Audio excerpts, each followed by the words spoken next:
That was really the high great. note. It's not getting better than that. That was the high point. So my name is Zeke Sparks. Just for a little bit of history, I used to work at Cryptic Studios, where I was a game developer on 4 MMOs. Well, 5, but launched 4, including the lead designer on Neverwinter. Right now, I'm working at Blue Mammoth, working on Brawlhalla. We're just going to talk a little bit about where MMOs started and where they are now and where they might go in the future as far as like multiplayer and social interaction. And first, we'll just go down the list and have everybody introduce themselves. Josh Vanderwall, I'm editor-in-chief of The Escapist. I've worked customer service, community management on MMOs for several years. Yeah, that's basically my credentials for this thing. I'm Janelle Bonanno, editorial director for Defy Media, which runs sites like The Escapist and Game Trailers. I'm Josh Engen. I've been a freelance writer and journalist for a long time. I've worked for like these guys, The Escapist, and Games Radar, and a bunch of other people. But I just make jokes on the internet about video games. That's a good gig. It is. My name's Greg Miller. I worked at IGN for about 8 years. Then in January quit to found Kind of Funny with my friends that all quit IGN as well. And I have more than 600 hours in the greatest MMO of all time, DC Universe Online. Nice. So I kind of want to start by going back to the origin of MMOs, right? And they've actually really kind of been around since, well, basically before the internet, really, starting with MUDs, when people would, dial up with their modem and they would log into these crazy games that were all text that had 10 people playing at the same time. Oh, bullshit. They had like 50 people Well, at they least. did, and I some of played the- those games. And some of the really, really successful ones would have, hundreds of people playing online, which was absolutely mind-blowing. And that slowly evolved into basically EverQuest. Really, it was kind of the first one to take all of that sort of mud goodness and package it with graphics and sort of go crazy. And I think one thing that's important to remember is that it's hard to think about it now, but the social interaction in MMOs was the killer feature of MMOs. Nothing had that. Not even, this was happening before there was even, this is before MySpace or before anything even remotely like that. You could get into these games and play with other players. Because before that, you were playing games on billboards, right? BBS systems. BBS yeah. systems, right? on And you would Legend go of the Red on, like, Dragon, stuff like type that. your next action in the tavern and wait. And there's like there was some interaction on BBS games like Legend of the Red Dragon, but it was all asynchronous. You couldn't like chat with people. It was just you could leave them a message on a board somewhere, and that was basically your best bet at socializing. Yeah, pretty much. So why don't we start way down there, Greg? What do you see as like, how did we get from that to where we are today?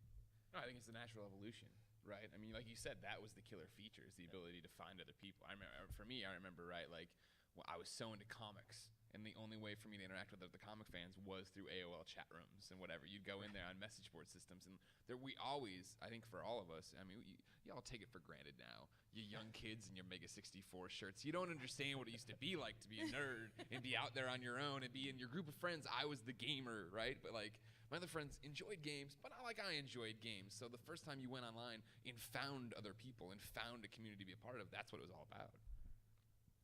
Yeah, and so then, once the game started getting bigger and bigger and more mature, those early MUDs were actually really, really simple. A lot of them would be almost like a text adventure quest, and you Who's would here run. played a mud? Caveman. That's way more than I thought. impressed. That's way more than I thought.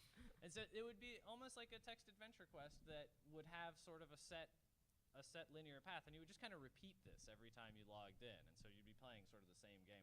So if anybody's played Kingdom of Loathing, which is less people than have played MUDs. Oh well. It's sort of a similar thing where you're kind of doing the same path every time. But then, when EQ comes on the screen, it just blows the lid off of everything, and you can do anything, and it's just never ending. So, what does that do to what did that do to the social interaction? When EQ came along? Yeah. It made it easier, right? It made it easier for people that were huge into these types of games to sort of interact with one another, and I think it sort of ramped up. It obviously ramped up the virtual element, right? Now they had a real world that they could exist in, and it wasn't word, type, enter. They can actually, is that how you type? Yeah, I think that's how I type word, That's how I type. enter. But yeah, I mean, when EQ came along, it sort of it turned this thing that everybody dug, this social interaction, into like an actual virtual space. Yeah. People can have. I mean, it felt like real relationships suddenly. Yeah, because the interactions felt more real at that point, right? You were no longer just typing /dance, and all that that came on the screen was you have danced, right? Yeah. Now you can actually see people moving through the space, interacting with each other, and responding to those interactions, sort of like real life. Yeah, I feel like a big part of the development of the social side of things was also, I mean, just having a visible avatar that you can associate with the people you're talking to. You know, text-based games, you have nothing to kind of visually connect to the other players. But yeah, as soon as you have virtual worlds with graphics, then you actually connect things. And I mean, so much of in general, socialization, interaction with people is based on some kind of familiarity, and so it kind of lets you establish that. Yeah. It was easier to wrap your head around, right? Yeah. Like that was the Right. thing. Who wants to go play this cool text adventure online with your modem? Like a very small percentage of us wanted to. But when you saw the character and you could start creating, start building that character out, that's when it became something different and more. And then, one of the other things that I think EQ did is most of the MUDs, like the thing that was amazing and kind of cool about them was that it was simultaneous with other players and you could stop and chat with them. But at the end of the day, it was really a single player experience. It's you and it's just your character going through these different rooms doing these different actions. And then if you saw another character, in some of them you could interact. You could actually have really rudimentary PvP that was horribly broken in most games, but especially if they didn't have a queue buffer. I had a trading group in MUDs. Like I had a group Yeah. of like 7 people who'd get together, do like this 2-hour west, east. Oh no, a dragon! Like I still remember the first time I found a MUD that had PvP, and I found out that it didn't have a queue buffer, which meant that basically, like, if you attacked somebody, you could just repeat last command, enter, and just hold it in, and it would execute all 800 times you had applied that before they would know what was happening. It was bad news. But then in EQ, Surprised they weren't more popular. yeah, I don't know why they didn't catch on so big. But in EQ, one of the other big shifts was the content in EQ is not all for a single player, right? There was content that either by design or sometimes not by design, you just couldn't compete with by yourself. So, how has that panned out? Was that a good thing for EQ? Is that still a good thing? Yeah, I mean, I feel like one of the big driving factors in MMOs in general is the social interaction. You play with your friends either in real life or the people you've met in game and such, and I feel like that's what keeps people coming back to MMOs and virtual worlds is getting together with your friends, going out, doing quests, slaying dragons, whatever. And yeah, I mean, I think it's super crucial. One thing I can, anecdotally speaking, the biggest reason I ever unsubbed from various MMOs is just, my friends quit playing. I didn't have people to group up with. Yep. And so that's just seems like such a big driving factor for sustainability in the community. So, with modern MMOs, there's kind of a trend away from you get to this spot and you cannot progress without a single person, right? WoW has one of the things that everybody thinks that WoW did that was different from EQ is they made it an MMO that you can play alone together, right? Yeah. And so there are areas where you have, and certainly earlier WoW had areas where you absolutely had to wait. How many people have been slaughtered by Hogger before they waited for somebody to come around? So, is that do we wind up losing that social interaction? Does it just change that social interaction? What's it doing? I think ultimately it gives players more flexibility, right? I don't think the total absence of interaction is good for an MMO environment, but allowing players some breathing room where they can explore the world and explore their character a little bit at their own pace and own time gives more longevity and playability to the game. I don't know about everyone out there, but getting my friends together to play an MMO is not that easy anymore. And when in WoW, when you were trying to do 40-man raids, 40 people's a lot of people, and sometimes it just wouldn't work and we couldn't complete the content. So at that point, the game is either unplayable or offers other avenues. And I think WoW was really smart in offering those other avenues. Yeah, so I can tell you kind of from a developer's perspective, when you wind up with those areas that are hard walls, those are points where you start losing players. And so what developers are trying to do is create a seamless path for a solo player that anytime you want, you can get in and you can do some content and you can play by yourself while you're waiting on your friends. But still provide, I don't think I've seen an MMO come out in recent years. I'm sure there are plenty, and somebody will bring them up. But that doesn't feature like 5-man dungeons or 10-man raids or something like that. Not everybody has the larger raids, but there's always, well, if there's a single path of content for a solo character, there's always these other PvP arenas plus harder dungeons that you kind of have to opt into. I know that's what we did on Neverwinter, and so the idea was, well, we don't want to lose people when they hit those points where they need somebody to progress, but we want to provide the avenues for people to do that. The social content. Is that working? I think it's really important in general for games to have just a variety of options for players. I typically I played most of the thousands of hours I spent in WoW, for example, playing by myself. My friends weren't online or whatever. It was just an interesting kind of weird paradox in that when my friends stopped playing, I would also stop playing, but I didn't actually play with my friends all that much. I went solo questing, etc. So being able to kind of prep yourself for the later game content, the dungeons and everything else with groups and your friends, it's, I think, just imperative to be able to go from 0 to max by yourself. Like, I feel like putting hard walls in there for just even the leveling experience, it strikes me as a really bad idea, just because I imagine I'm not the only person that plays MMOs by themselves. So yeah, I feel it's very, very easy barriers to entry, basically. Like the harder it is for a person to get through and enjoy the game and story, you're gonna lose players as soon as you put these hard barriers in place. I think it depends on what you're like looking for out of your MMO too. Like I know a lot of people that want to sit down and just like play it by themselves and have what little interaction that they can. But when I was story time, I ran a LAN center when I was in my early 20s, and we had I got all my friends into vanilla WoW. It was gonna be like, we're gonna do it together. It's gonna be super fun. We're gonna come into the LAN center and do all this stuff together. But I had to like work at the LAN center, and none of these assholes had to do anything except play WoW the entire time. So they leveled way the fuck past me, and I ended up like having this character that I couldn't play with anybody after a while. And so after a while, it was like, I don't know that I even want to play around those guys. It's gonna take me years to catch up to them, and I ended up like leveling up my tailoring. And just by myself all the time. But you get your name on that shit. And that was it. Like I took a long vacation from MMOs after that. Interesting.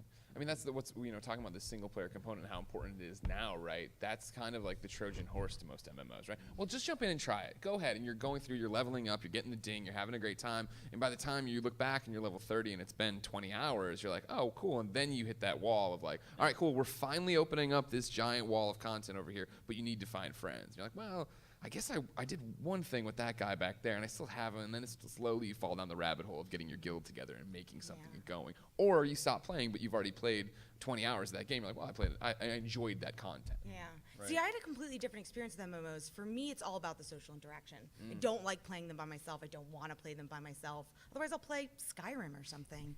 And, I mean, I played WoW for 7 years, 5 of them hardcore raider. And when I first got into the game, I think I got to like level 9, and I was like, this shit's boring. And who are these people running around not talking to me? Like, and I quit. And it wasn't until I had friends who were playing, I was like, wait, you don't like the game? Are you crazy? Yeah. We're gonna come play with you. And that's when the game became something amazing to me. Sure. Now, for you, is that specifically like partying with people and adventuring with those people in the same location on the Yes. server? Or so it's not the same, like I know a lot of people will even party together and then go do completely different things. Well, that's just what I 'cause have they're basically that's what I have chatting, Ventrilo for. right? So that's actually a good point, is I think that that some of that killer feature doesn't live in MMOs anymore, right? So it's evolving, and I think it's a good question as to what does that mean for MMOs? How are MMOs going to cope with that? Because, I mean, even you can look at things like Twitch, where people are playing solo games with thousands of other people involved and talking and watching, and so the chatting can happen on this level outside of whatever game you're playing. So, how do you think? How are MMOs going to adapt to that? I mean, I feel like they're basically just separate spaces, right? I don't know.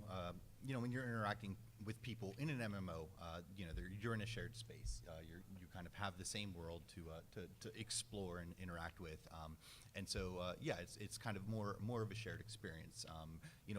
Watching people stream on Twitch definitely offers a similar shared experience, but you're not exploring the world at the same time. You're not kind of you're seeing what they see. You're not getting your own story, and you can't exchange tales of I got Hogger down to 10%, when he slaughtered me.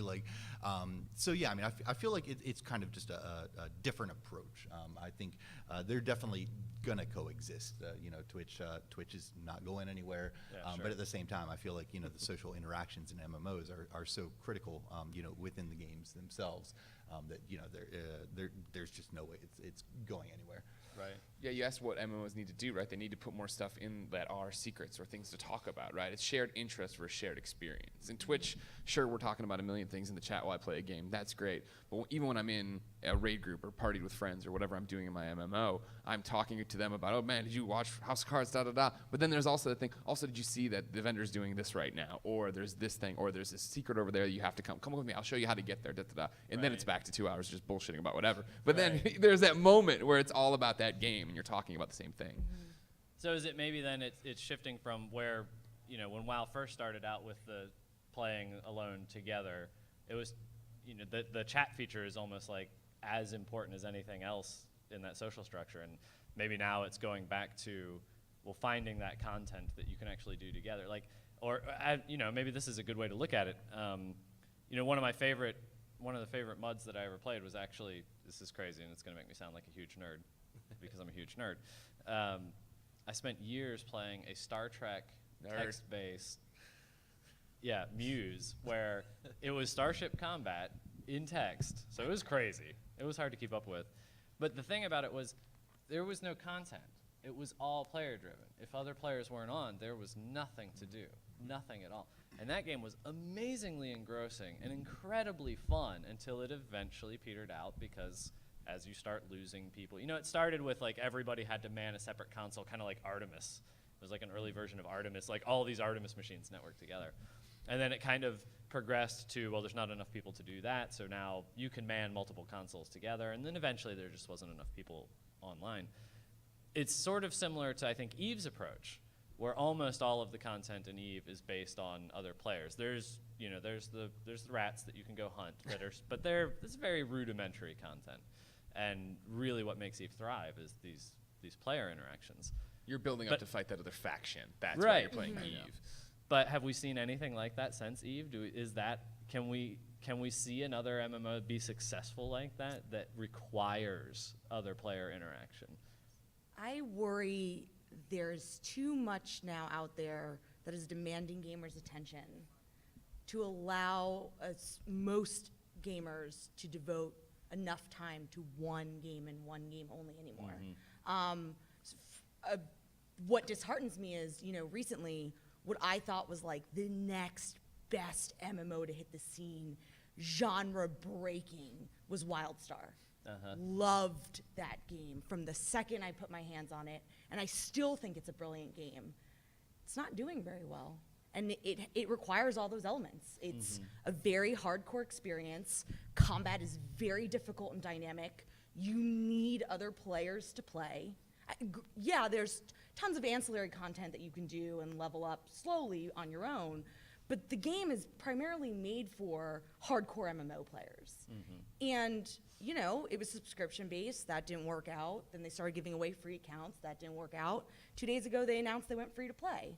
I hope that gets more people into if you love MMOs, dude, if you haven't played Wildstar, do it. I played it for a month and I had to stop because there was just no one to play with.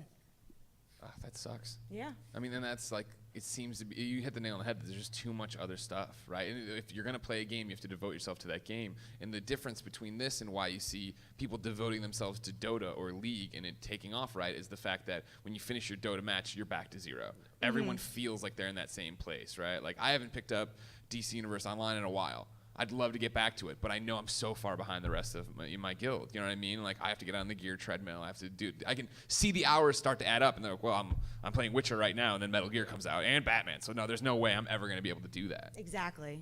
And MMOs are like, I mean, RPGs in general are like infecting every other genre, right? And so back to your user-generated content stuff, like even like a huge part of Little Big Planet's community is based on user-generated content, and anybody can attach themselves to one of these other communities that's based on user-generated content.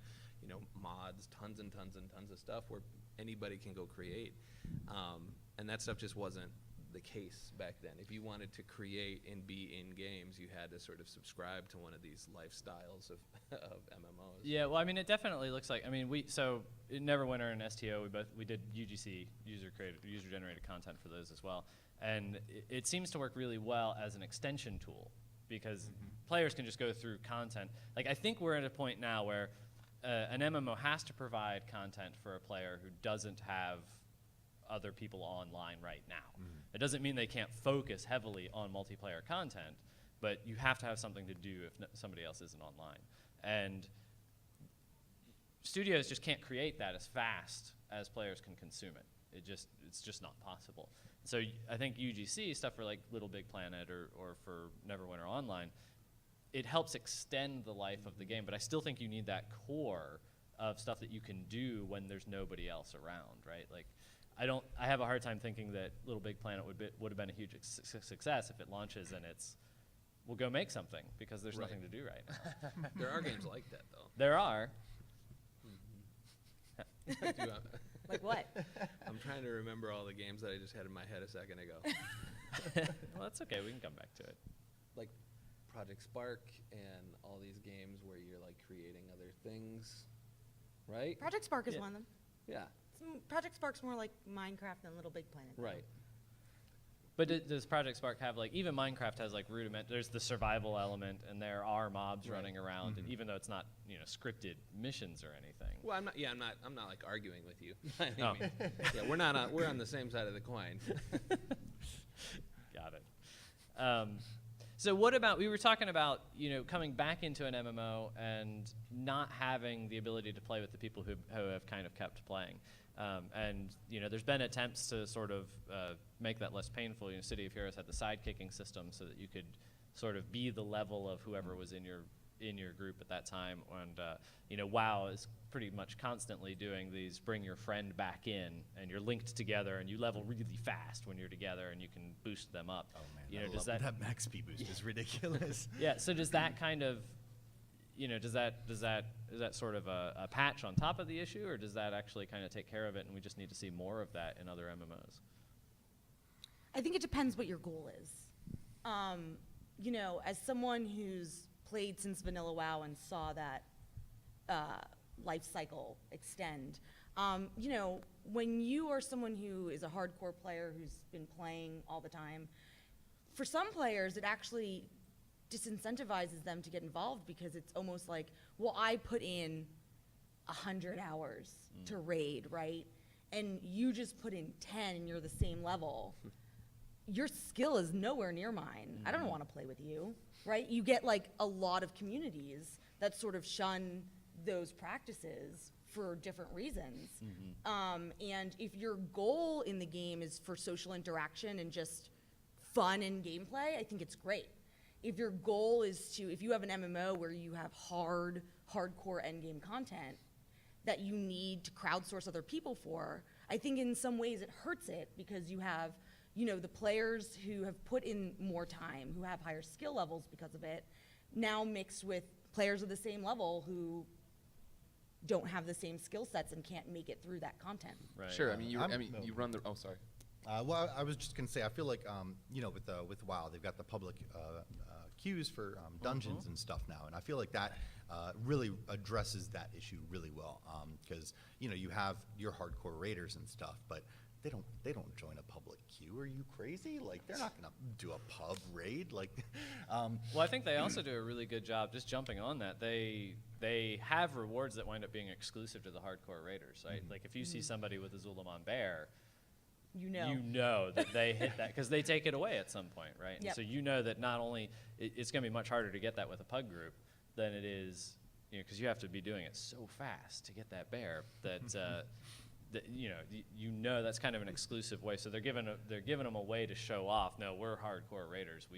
We're doing this like the old way. And hardcore raiders appreciate that. Yeah. Greg, I always think you're like ready to chime in. I always am. What do you want to know about? Well, A second ago we were talking about, this is the problem developers face. And I've talked to so many when I was doing interviews and stuff, just the fact that I'd love to get in, but I'm a big single player guy and it's so hard to catch up and da-da-da. And like, yeah, we'd love to reward you and make something for you, but then that pisses off the crew that is there every Wednesday or Thursday when the raids drop, running through, doing their things, knocking it out. And like, how do you make, keep this core that, does the microtransaction, is there every day, gives you the sub? How do you keep them happy and try to bring in new people? It's really hard equation. Yeah. So, I think that's kind of, I think, sort of where the evolution, where we've gone, kind of where the state is. I'd like to open it up to questions in the audience. I mean, I'm sure you guys have questions. There's a microphone. There's a microphone in the center. Don't be shy. There. Somebody out there's got a question. Here we go. Here he comes. There he is in his panda shirt. Questions, opinions, we take them all. My first question, in terms of single-player content, y'all briefly touched on crafting. And I know a lot of new MMOs are starting to phase out the more hardcore crafting systems. I played Ion for 3 years, and I don't know if any of y'all knew how hardcore it was on parallel with Final Fantasy's crafting system. And do y'all feel, and especially you as a developer, that MMOs are moving away from that in terms of other single-player content because so many people don't want to do a grind? That's a good question. Are people moving away from really hardcore crafting because it's got a grind to it? I think that when you're making an MMO, grind is it's such a loaded word, and it gets so much attention.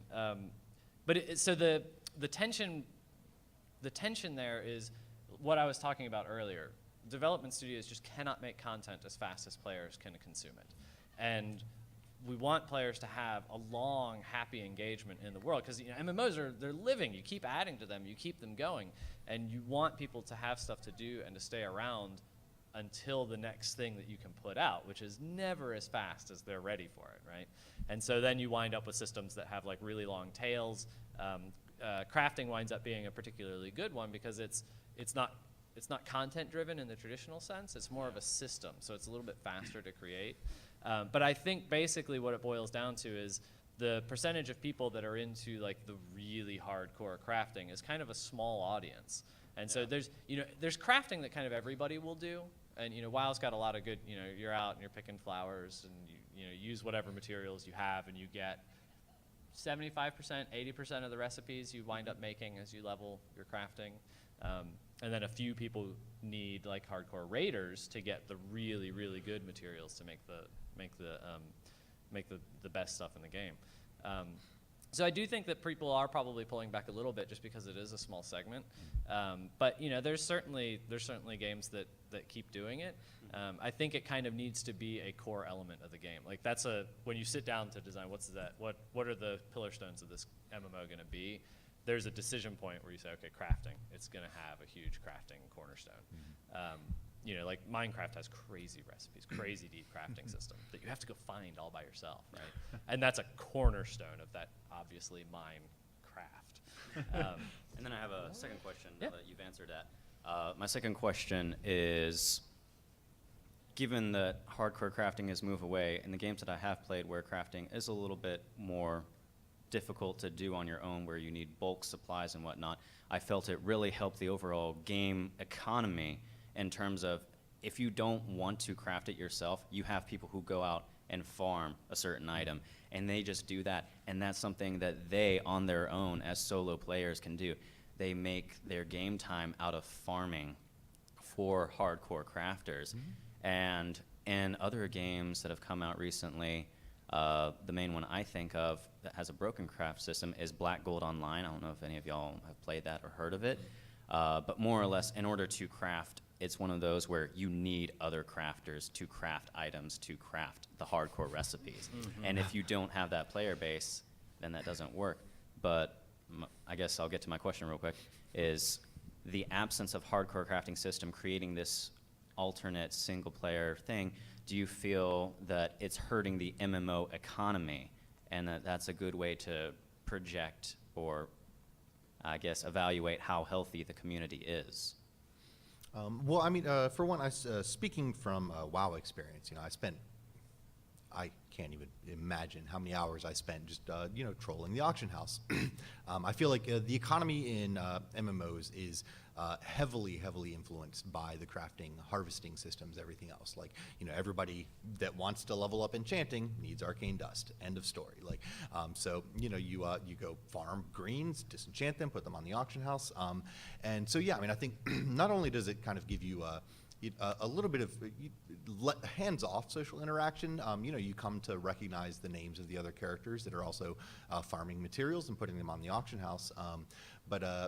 Yeah, I mean, it facilitates people who don't want to grind. I enjoy farming. Like, it's just I don't mind going out and mindlessly killing mobs for 10 hours. And reaping the profits from that. But other people just absolutely don't want to do that. They don't have the time. They don't have the interest. But they do really need that enchantment. So they're going to grind their enchanting up. So yeah, I mean, I feel like it's definitely having that kind of interaction. Whether it be materials or I guess components that other people have to craft, like, it definitely lends a lot to the economy of games. Yeah, I mean, I feel like it's important for kind of the more robust crafting systems, at least. Some games have very rudimentary crafting systems, and those are kind of exceptions. But yeah, if you want to have a more robust crafting system in a game, like, I feel like offering ways for players to interact with the crafting, with their own skill set, etc., is definitely. I mean, it's a boon for the games.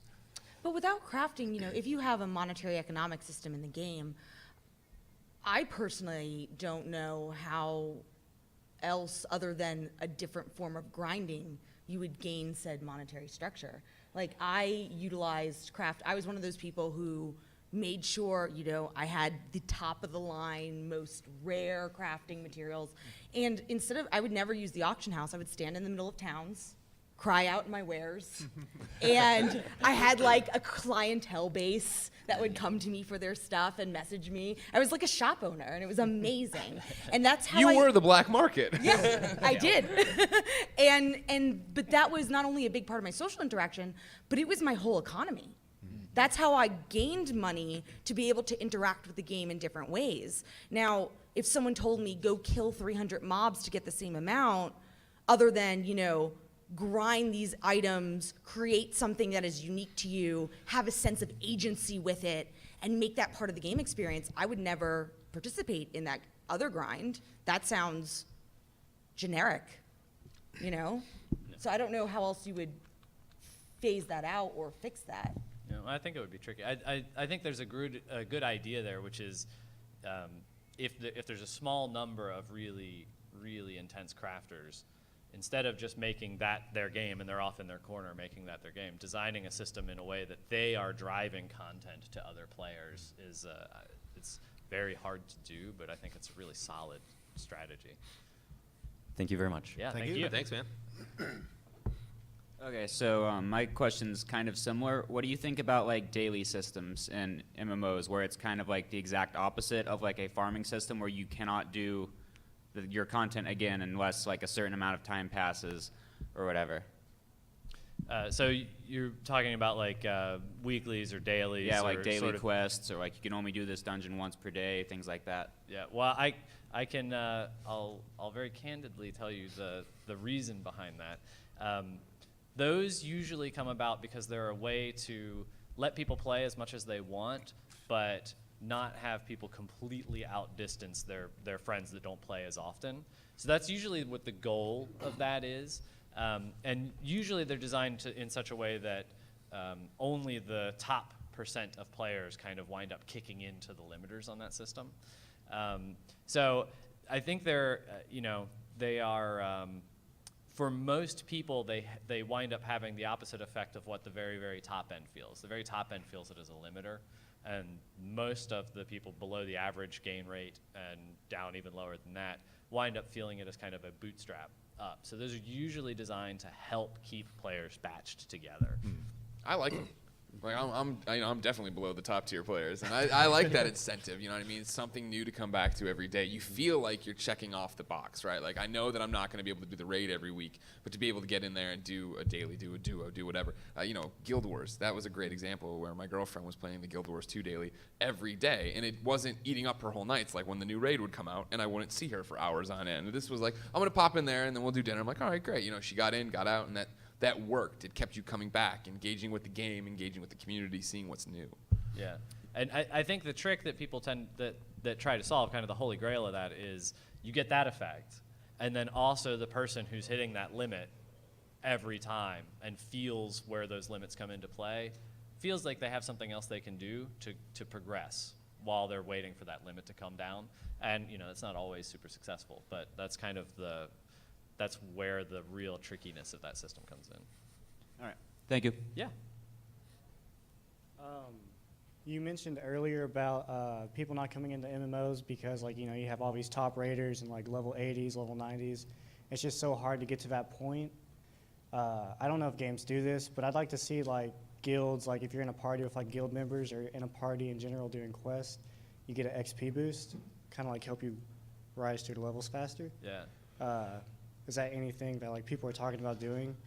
Yeah. So are people talking about having if you're involved with a guild, getting an XP boost to help you catch up to those guilds? Yeah. That's a thing that people have tried in several different ways. WoW does it periodically as a get your buddy back. You get an invite code, and if you're together, you kind of.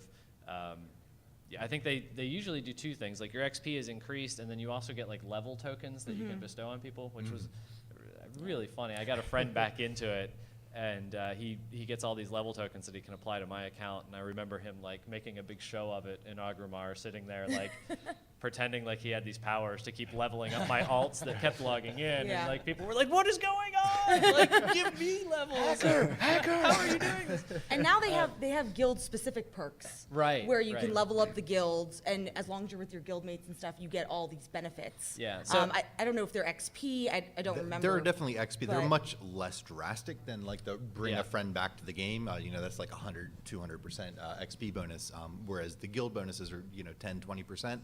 But every little bit helps, right? I mean, if you're yeah, and I think what they try to do, I'm a big fan of it. I mean, but I'm pretty biased coming from City of Heroes, where we had sidekicking, and we've had sidekicking in some form in all of our games because we believe that you playing with your friend is the most important thing that can happen in the game, and whatever sort of difficulties that fall out of that, hardcore players being upset because you didn't have to put in as much time, are kind of an okay trade to make, and you try to find ways to make the hardcore players happy.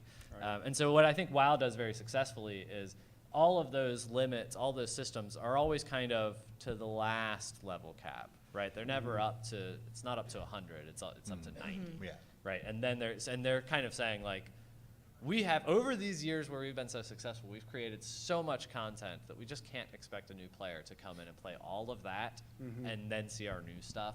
So they are finding ways to be okay, we'll get you through the older stuff faster if you want, and then put you in a spot where you can play closer to your friends. So I definitely think it's happening, and I expect it's going to happen more. Okay. And then one more question. Yeah. How do you think dynamic gaming, players changing the environment, and how things happen, how do you think that's going to evolve as time goes on? Somebody was talking about Guild Wars too, right? Yeah. Oh yeah, they're dynamic living world. I mean, that's that's the idea, right? Is like you're talking about how it's impossible to generate that content fast enough to keep people there. Yeah. But when you have this world where the events are changing, or you can roam the countryside and find a public event pop up and you get in there and help a bunch of people, that's empowering, right? Like what the next step of that, I don't know. I'm not a developer. I hope it's coming so it keeps, I love MMOs. I love the idea of MMOs. I want to see them continue to be around and not be relics, you know what I mean? So that's the next step, but that's up to creators. I don't know where it is right now at the changing of hands of the company, but Everquest Landmark is all about an MMO in a dynamic world, and it actually runs on a platform called Storybricks, which they licensed. They got Storybricks? Yeah, they got Storybricks. Isn't that awesome? Yeah, which is a dynamic world AI engine that allows you to, you go talk to the princess, and the princess is really sad because she wants this necklace. You go get her the necklace. The next person who talks to her, she knows that so-and-so is getting her necklace, but maybe you can beat them there. And then when she gets the necklace, she's no longer sad, she's happy, and she cries out the name of her hero who has saved her to everyone who talks to her after that. So engines like that, I think, are really going to bring in a new level to MMOs, and if that's something you're interested, definitely keep an eye out on Landmark. Okay. Yeah, it shows up more and more, right? Even WoW, which is a pretty WoW's big thing was they kind of took EverQuest and they made it more accessible and less painful. But other than that, it's a pretty straightforward MMO. But then they started doing like the phasing technology so that you can see those big changes in the world. And it's at the cost of when you talk to somebody else, you might not be seeing the same thing, and there's a little bit of confusion. But I definitely think it's something that people are they're finding multiple ways to get into because it's just cool. Yeah, being in a group and having two people in different phases of the quest, that's really... And there's also Tale of the Desert style, and Trove is doing this too, where they play out stories and then they kind of reset things and they sort of start over again. But it'll wind up being different each time that happens. Right. Okay. Well, thank you very much. Yeah, Thank you. Hello? Hi. Hey, my question is going back to the idea of MMOs, like the killer feature being the social interactions with people. And I've noticed like MMOs they've skewed a little older. Because when I was in middle school, I was jumping on MMOs like WoW and Final Fantasy 11. But when my brother hit middle school, him and his friends were like running private Minecraft servers and getting into DayZ. Do you think like the idea of the social interactions of MMOs are kind of almost evolving to a new style of game, like with those more open world? They still have the open world nature to it, but the social interaction is going to something that's not MMOs. If that makes sense. As MMOs evolve, as the social nature being pushed out into other things, and so there's more freedom to make different kinds of games, I think is what you're asking. Yeah. For sure. I think the ideas that have made MMOs successful are transcending into other genres, other games, right? And that's what we've talked about, the fact that MMOs have been an evolution of themselves, but it's just like RPG mechanics are in everything now. Right. So are the ability to talk to people and build your character and go out and take that somewhere, that's something a lot of games are wrestling with, and that's the struggle this genre faces, is the fact that what the one killer feature it had is in everything now, so what does that mean? And that technology hasn't existed for very long, right? I mean, up until very, very recently, things like consoles haven't been able to do any open, like huge massively multiplayer things, and like that stuff is popping up in pretty much every Ubisoft game that's been released over the last few years. So it's definitely like this new thing that they're trying out really, really hard. Yeah, it winds up being sort of a natural thing to add to the game no matter what game you're playing. I mean, Brawlhalla is a fighting game, and we have chat, we have a friends list, we're going to be adding a guild system. I mean, when I got Soul Calibur for the Dreamcast, if you told me there was a friend system in it, I would be like, what? I don't understand. That doesn't my friends are right here next to me. I don't, what? I think, and I think that creates the ability to have games go in different directions, like you're saying. I don't think it's going to change. I don't think it's going to make MMOs go away in the traditional sense, because those open world games are about you creating the story based on your interaction with the world. Minecraft, Skyrim have a similar kind of feel to it, right? It's you get together and you're like, oh my God, you won't believe what happened. Let me tell it to you, because it's never happened to another person. This is a unique experience. But you don't get those structured story developments that you get with like a traditional MMO. And so I don't think that's going to go anywhere. But I do think we'll see more variety of games adopting all of those social features, and it'll be more important that it's an MMORPG than it's an MMO. MMO, I think, is going to be applied to almost any kind of game very soon. Yeah. Thank you. Yeah. Hello. Hello. Hi. How do you guys feel about like cash shops in games and how they affect the gameplay of people that are willing to spend that extra money and the ones that can't? Yeah. How do cash shops and microtransactions affect between payers and non-payers? I mean, I'll let the the critics go. I feel like there's definitely room for it. I don't think it's necessarily a problem. There are obvious concerns with pay-to-win systems where you just get the best weapon in the game for $20 and you just go kick everybody's ass.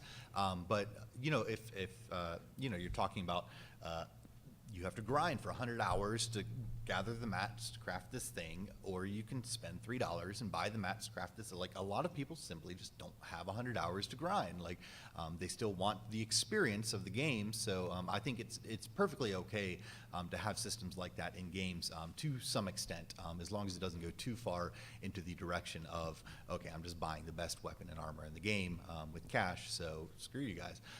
Yeah, as long as it's supportive and ancillary content, I think it's fine. Time is money, money is time. It's sort of the same thing.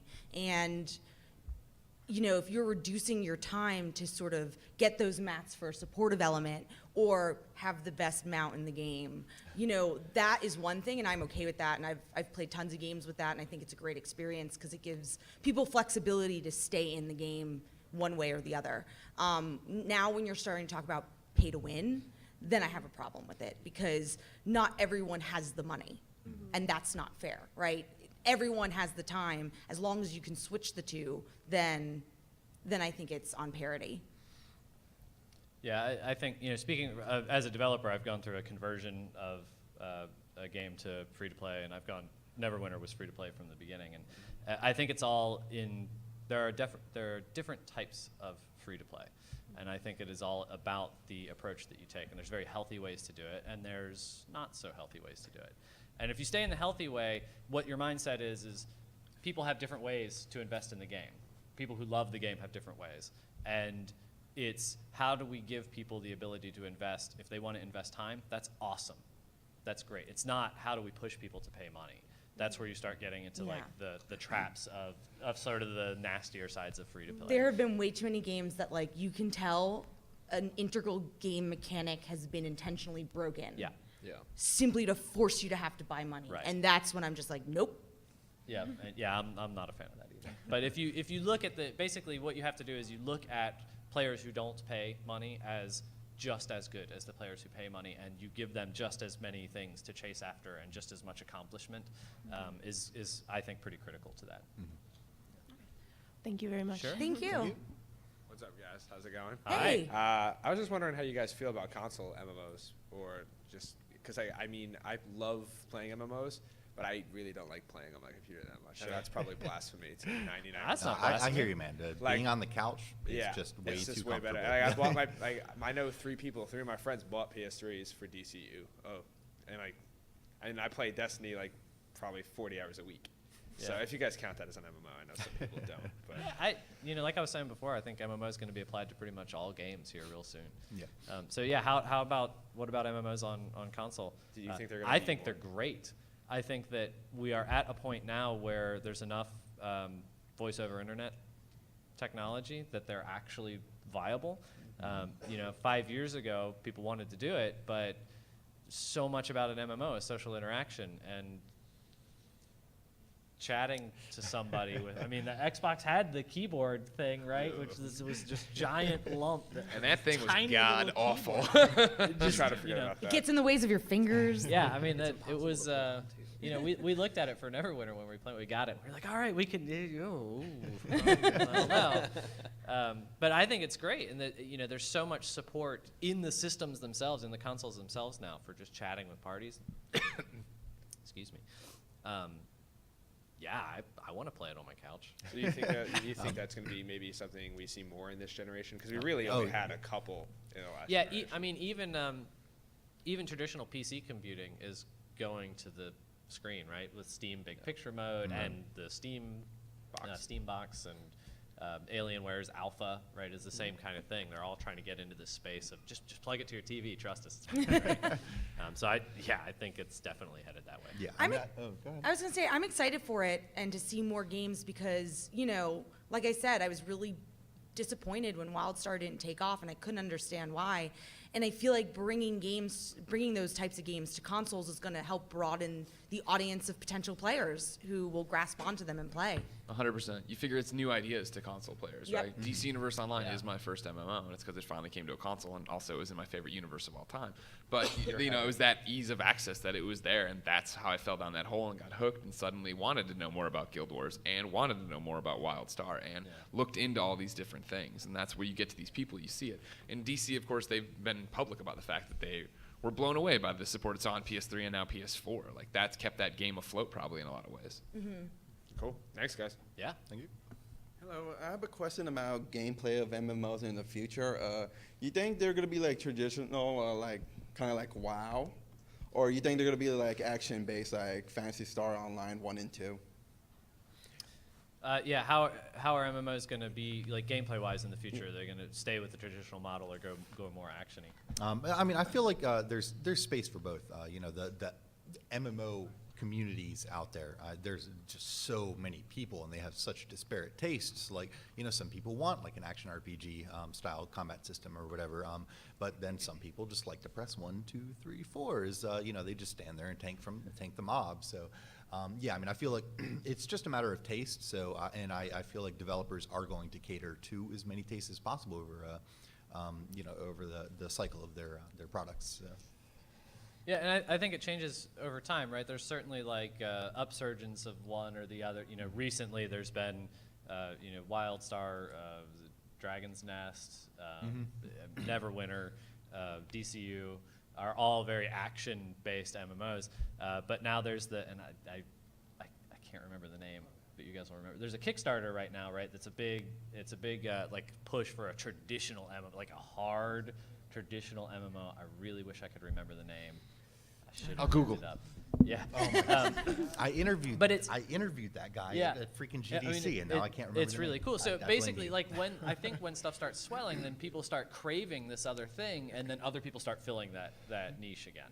So I think it's just going to be, there'll be ebbs and flows for both, but at the end of the day, there's people that like both, right? Again, talking about sort of all games are going to be MMOs. Really, we're talking about RPG versus action RPG, and there's people that just love RPGs, that love that slower pace, like, making tactical decisions instead of, getting all twitchy with what's going on. I don't think that's going anywhere. Okay, thanks. Yeah. Thank you. I'm going to throw some Kickstarter names at you.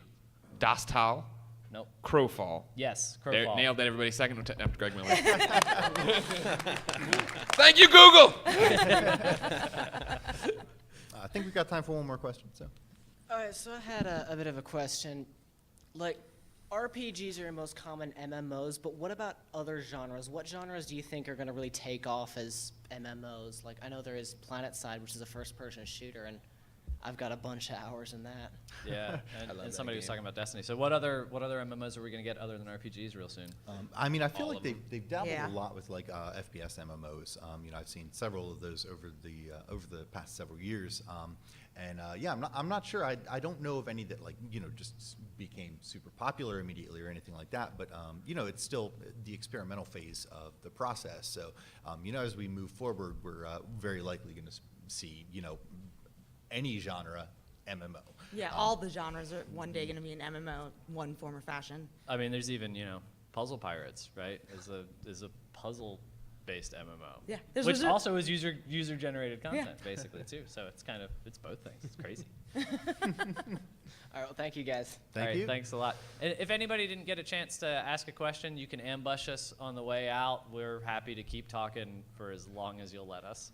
So thanks everybody for coming out. I think it was a lot of fun, and thank you so much for the questions at the end. Thank you, everybody. Thank you.